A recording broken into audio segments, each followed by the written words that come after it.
ES Audio. From the Evening Standard in London, I'm Rochelle Travers, and this is The Leader.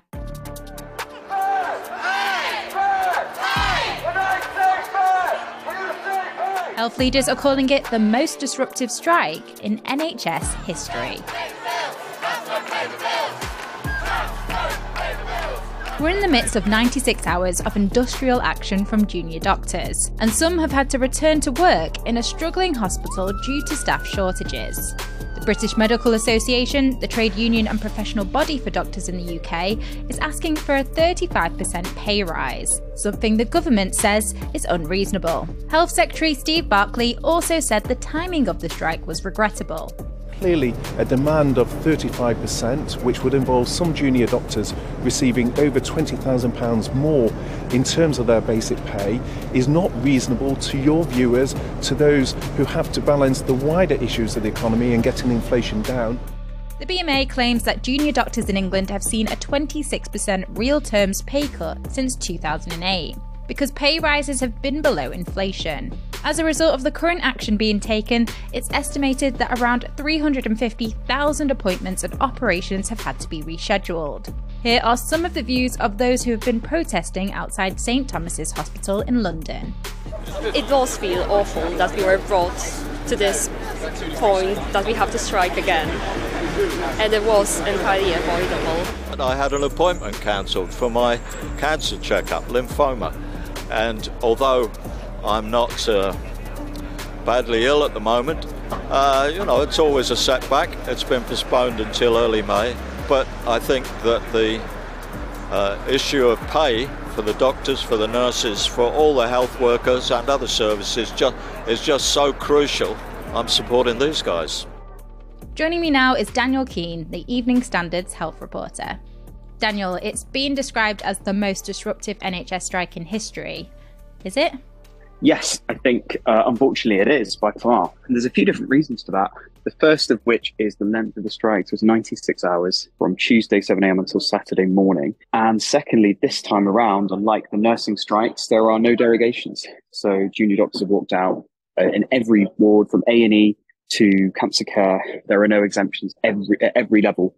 The NHS is understaffed this week. Some hospitals are struggling to cope, aren't they? What are some of the reports you've been hearing? Sure. So this morning we had the first derogation from the British Medical Association, where they said that junior doctors could leave the picket line and go back to work at Western General Hospital, which is in Weston-super-Mare. Now, this would have happened because essentially the hospital won't be able to fill rotas to a safe level. And what happens when they can't do that is they have to go back to the union and request that doctors come off the picket line and return to work, essentially. And that's exactly what happened. I believe it was only 7 doctors that came off the picket line. So not a huge number, but it's certainly a pattern that we could see repeated in the coming days. There were warnings from various different NHS leaders this morning that cover was quite fragile for the coming days. A lot of consultants have booked Easter holidays and their annual leave has been changed, or they've had to scrap it because of these strikes. And it's definitely a possibility that we could see doctors coming off the picket line in London or in other trusts. What's the advice to the public during this time? So the advice to the public is clear, a little bit like with the previous strikes. You should only go to A&E if you're in a life-threatening condition, because that's what they call life or limb, if you really think you're in danger of death, really. And if you have a more minor conditions, then you should contact NHS 111 or your GP. And this is to prevent hospitals becoming overwhelmed. And what we saw during the last junior doctors strike is a bit of lack of publicity. A lot of the public actually ended up going to A&E with minor conditions, and hospitals are really under quite a lot of pressure. So what trusts want to do this time is communicate to people and say, listen, you really should be staying away from A&E unless you feel gravely ill. It's a 96-hour strike. So when does this officially end, and how long could this have a knock-on effect for? So this will end at 7 a.m. on Saturday morning, but we'll see the disruption last for weeks. And that's what Professor Steve Powis was saying yesterday. He's the head of the NHS, essentially. And his message was that, we will be looking at disruption lasting weeks, if not months, as hospitals struggle to sort of get to grips with the elective backlog. We're looking at 300,000 operations or procedures having to be rescheduled as a result of this. So you can imagine that's going to take a really long time to recover from at a time when the NHS already has over 7 million people on the backlog.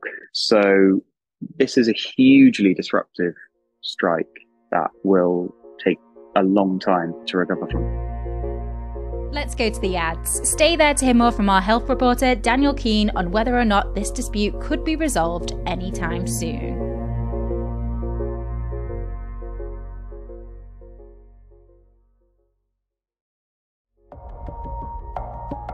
Welcome back. Still with me is the Evening Standard's health reporter, Daniel Keane. Let's get into the actual details of this dispute now.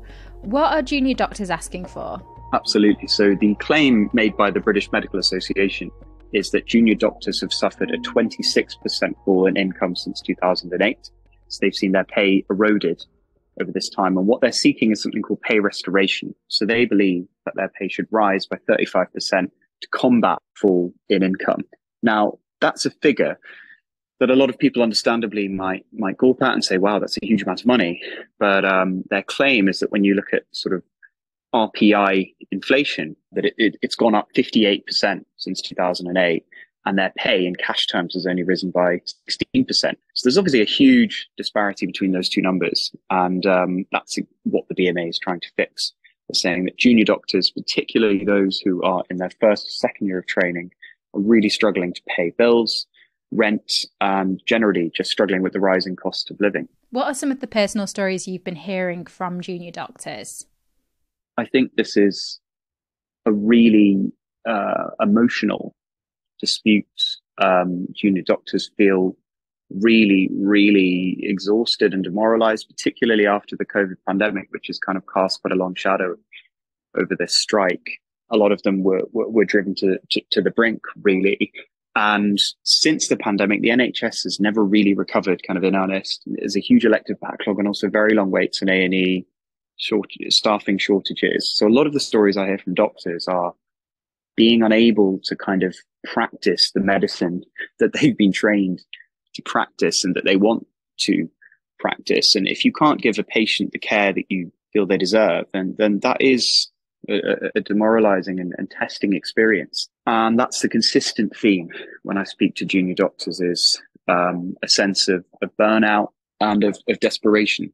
35% is what the BMA are asking for. It seems like quite a big figure. What has the government said about this? The government have been very clear that that is an unreasonable pay expectation. And I think certainly compared to the pay settlements we've seen with other unions, including NHS unions, it is quite a high figure. We know that the nursing and paramedic unions representing nurses and paramedics settles for a deal at about 5% plus a one-off payment of about £1,500. So where the doctors are at, they're in a significantly different place. However, what the BMA have stressed in the past few days is that this 35% figure is not something that has to be paid necessarily in a kind of one-off, yearly increase. It could be spread over a number of years. It's highly unlikely, were they to enter negotiations, that the government would agree to that figure, even across a 5-year period.